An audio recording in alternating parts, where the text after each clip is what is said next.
भरत बहुत प्रतापी राजा थे। एक बार भरत जी गंगा में स्नान करते थे, तप करते थे, सूर्य भगवान का ध्यान करते थे। उतने में एक मृग दौड़ते दौड़ते आ गए और मृग के पीछे शेर आ रहा था और वह मृग गर्भवती थी। शेर ने जैसे मृग को खाने के लिए हाथ बढ़ाया आगे, तो मृग ने छलांग लगाई। बीच में नदी थी और नदी को पार करने के लिए छलांग लगाई तो गर्भवती थी, तो पेट में जो छोटा सा शिशु था वह बाहर गिर पड़ा और नदी में बहने लगा। और भरत जी तो वहीं तप कर रहे थे भगवान का, और उन पर स्पर्श हुआ तो उन्होंने देखा कौन है, तो छोटा सा मृग का बच्चा उठाया, गोदी में रखा और जहां पर अपनी कुटिया में ले आए, अपनी कुटिया में ले आए तो सज्जनों उसी मृग के साथ खेलने लगे। पहले बहुत तप करते थे, जप करते थे, भगवान का ध्यान करते थे, और जब से उस मृग के बच्चे को लाए घर में तो भजन पूजन सब छूट गया। उसी मृग से मोह होने लगा। क्या होने लगा? मृग से मोह होने लगा।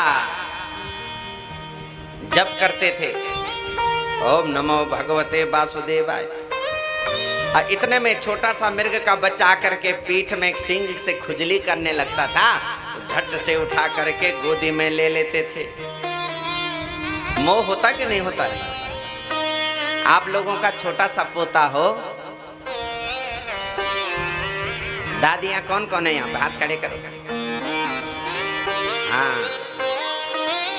अब आप जप कर रहे हो, सुन लो, जप कर रहे हो और तब तक पोता आ गया, दादी दादी इधर देख, और आपने फेंकी माला और झट उठा के गोदी में रखा।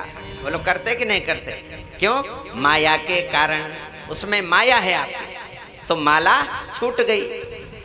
सेम यही मृग के चक्कर में भरत जी की भी माला छूट गई, प्रेम होने लगा। और सज्जनों,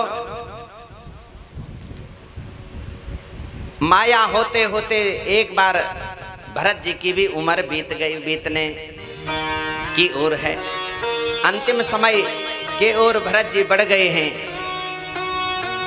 तो मृत्यु तो निकट आएगी आएगी सभी की। अब भरत जी की भी मृत्यु निकट आने लगी, तो भरत जी बैठे हुए हैं, मृग सामने छोटा सा बच्चा है। अब भरत जी उसको देख रहे हैं। क्यों देख रहे हैं? देख रहे हैं कि मैं मरूंगा तो मेरे मरने के बाद इसका क्या होगा। क्यों देख रहे हैं? अगर मैं मर जाऊंगा तो मेरे बाद इस मृग के बच्चे को कौन देखेगा, मेरे मरने के बाद क्या इसका होगा। सज्जनों, यही चिंता आप और हम लोगों को भी लगी रहती है। क्या लगी रहती है? मैं मरूंगा तो मेरे बाद मेरे लड़के का क्या होगा। क्यों सुरेश जी? ये खाएगा कि नहीं खाएगा, कमाएगा कि नहीं कमाएगा, ये क्या करेगा, यही चिंता लगी रहती है। नहीं, आप उनकी चिंता छोड़ दो, मेरे बाद इसका क्या होगा ये सोचो। मैं मरूंगा तो लास्ट में मेरा क्या होगा, क्या सोचना है। जो जीवित रहेंगे उनकी चिंता मत करो, 13 दिन में ही एक से एक प्रकार का वो खीर बनाएंगे, भोजन बनाएंगे, लड्डू खूब खाएंगे। 13 दिन होने दो। कितने दिन? मरने के बाद 13वीं हुई नहीं, एक से एक प्रकार का खाएंगे वो। लेकिन ये सोचो कि मेरा क्या होगा। क्यों अमिताभ बहन जी, क्या चिंता करनी है? मरने के बाद मेरा, हाँ, फटाफट बैंक खाली करो। बोलो वृंदावन बिहारी लाल की। ये चिंता करनी है जब हम यहाँ से जाएंगे तो मेरा क्या होने वाला है, क्या होगा। क्योंकि अंते या मति सागति, अंत में मनुष्य की जो मति होती है सो गति होती है। अंते या मति सागति, अंत में मरते समय जिसकी जो मति होती है वही गति होती है। और भरत जी के अंत में मति किस में आ गई? किस में आ गई? बोलो बोलो, किस में आ गई? हाँ, मृग में मति आ गई और प्राण गए तो प्राण तो मृग में ही बस गए। और दूसरा जन्म फिर क्या बन करके आना पड़ा? दूसरा जन्म क्या बन के आना पड़ा भरत जी को? मृग बन करके आना पड़ा। अंते या मति सा गति, अंत में जिसकी जो मति होगी वही गति होगी। मृग बन करके आना पड़ा। इसलिए सज्जनों कहा गया है अंत में भगवान का नाम स्मरण करो। अंत में किसका नाम स्मरण करना चाहिए? भगवान का, तो कहीं कल्याण हो जाए। एक पंजाब की माता जी थी, पंजाब खन्ना की सच्ची घटना है। तो माता जी के लड़का विदेश में रहते थे, अमेरिका में। मृत्यु निकट आई तो माता जी को अपना ही बेटा याद आया। अब बेटे का नाम था बल्लू। बेटे का क्या नाम था? बल्लू। अब लोगों ने कहा अंतिम समय में प्राण नहीं जा रहे, माता जी राम राम बोल, राम राम बोल। लेकिन माता जी के मुख से राम राम नहीं निकल रहा। माता जी कह रही है मेरा बल्लू कित्थे है, मेरा बल्लू कित्थे है। क्या कर रही? मेरा बल्लू कित्थे है। लोगों ने कहा माता जी राम राम बोल, राम से ही कल्याण होगा। नहीं नहीं, मेरा बल्लू कित्थे है, मेरा बल्लू कित्थे है। जब प्राण गए नहीं, 5-10 दिन हो गए, तो लोगों ने क्या किया?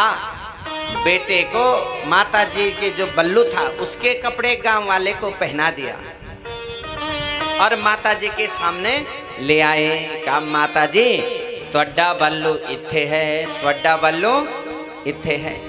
असो माता जी ने बल्लू पर हाथ लगाया और गोविंदाय नमो नमः बल्लू का स्पर्श करते ही चले गए। अब बताओ कहाँ गई होगी? स्वर्गलोक के कहाँ? बताओ कहाँ गई?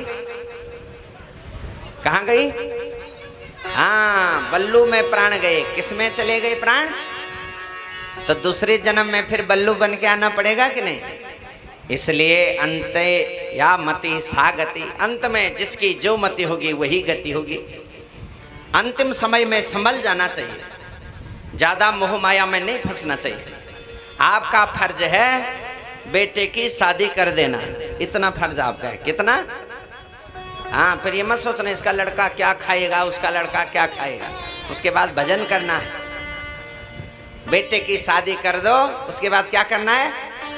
भजन। बस कौन क्या कर रहा है, कौन क्या नहीं कर रहा है, ज्यादा चिंता मत रखो। उसके बाद चाबी बहू घर में आई नहीं, तुरंत दो चाबी। और नहीं देंगे तो बॉक्सिंग मार के चाबी निकाल दी जाएगी। इसलिए फटाफट और किनारे हो जाओ और कहो बहू तू भी खा और मुझे भी दे।